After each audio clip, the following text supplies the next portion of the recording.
तुलसी माता की कथा। एक समय की बात है। एक गांव में एक परिवार रहता था। उस परिवार में माँ, बेटा और बहू रहते थे। बहू बहुत ही सीधी सादी थी और शांत स्वभाव की थी, पर सास बहुत ही झगड़ालू और घमंडी थी। वह अपनी बहू के साथ बहुत ही अत्याचार करती थी। उसे घर का सारा काम कराती थी, उसे खाने के लिए सूखी रोटी देती थी। उसके पति को यह पता नहीं था। वह सुबह होते ही खेत में चला जाता था और बहू सुबह सवेरे होते ही काम में लग जाती थी। एक दिन एक पड़ोसन बहू से मिली। बातों में बैसाख मास का माहात्म्य बहू को बताया।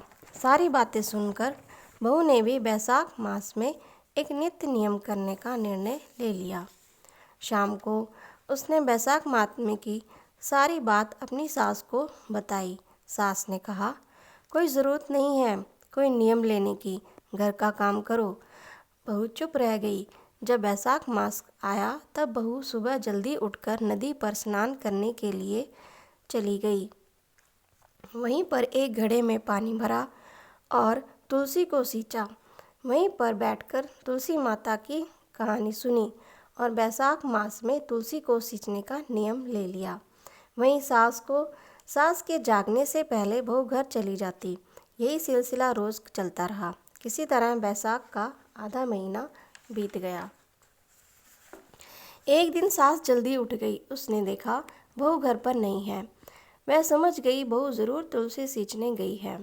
बहू के घर वापस आने पर सास ने बहू से कुछ भी नहीं कहा। सास सोच रही थी कि बहू का नित्य नियम कैसे छुड़वाया जाए। अगले दिन सास ने उसका मटका बदल दिया।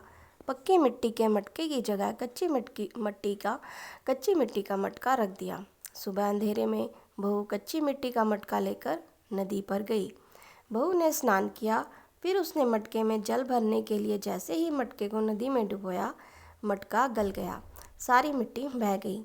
यह देखकर वह तुलसी माता के पास आकर रोने लगी और बोली, हे माता, मुझे क्षमा करना, आज मेरा नियम टूट गया। तभी तुलसी माँ प्रकट हो गई। तुमने मुझे आज जल की बजाय अपने आंसुओं से सींच दिया। तुम्हारा नियम पूरा हो गया। बहू बोली, कल मैं जल कैसे लाऊंगी माता? यदि मेरी सास को पता चला कि मटका टूट गया और जल में बह गया तो वह बहुत गुस्सा होंगी। तब माता ने उसे सोने का मटका दिया और वह खुशी खुशी घर आ गई। सास के पूछने पर उसने सास को सारी बात बता दी। सास बहुत ही खुश हुई। उसने अपनी बहू से कहा, सोने के मटके में तुम जल लेकर जाओगी तो गांव वाले इसे छीन लेंगे। तुम कल फिर जाकर तुलसी माता से दूसरा मटका मांग लेना। बहू बहुत ही सीधी सादी थी। वह अगले दिन तुलसी माता के पास जाकर रोने लगी। तुलसी माता के पूछने पर उसने तुलसी माता को सारी बात बताई। तुलसी माता ने उसे चांदी का मटका दिया और वह अपने घर आ गई। सास ने उसे भी अपने पास रख लिया और अगले दिन फिर उसे तुलसी माता के सामने जाकर रोने को कहा। और अगले दिन बहू तुलसी माता के पास जाकर फिर रोने लगी। फिर तुलसी माता ने पूछा, तुम क्यों रो रही हो? फिर उसने माता को सारी बात बताई। माता ने कहा, तेरी सास का लालच तो कभी ख़त्म नहीं होगा। यह कहकर उसे मिट्टी का मटका दे दिया। बहू जब मटका लेकर घर आई तो वह बहुत गुस्सा हो गई कि तेरी तुलसी के पास बस इतना ही धन है, जिसके पास कुछ नहीं उसे जल से सींचने का क्या लाभ। लेकिन बहू ने सास की बात नहीं मानी। पूरे माह चुपके से बैसाख स्नान करती रही और तुलसी माता को सींचती रही। बैसाख मास समाप्त होने पर सास के छुपाए दोनों घड़े कच्ची मिट्टी के हो गए। यह देखकर वह बहू को गुस्सा करने लगी। तभी वहाँ तुलसी माता प्रकट हो गई। तुमने बहुत पाप किए हैं, इसलिए तुम्हारे छूने से ये मटके मिट्टी के बन गए। जैसा बोओगी वैसा फल काटोगी।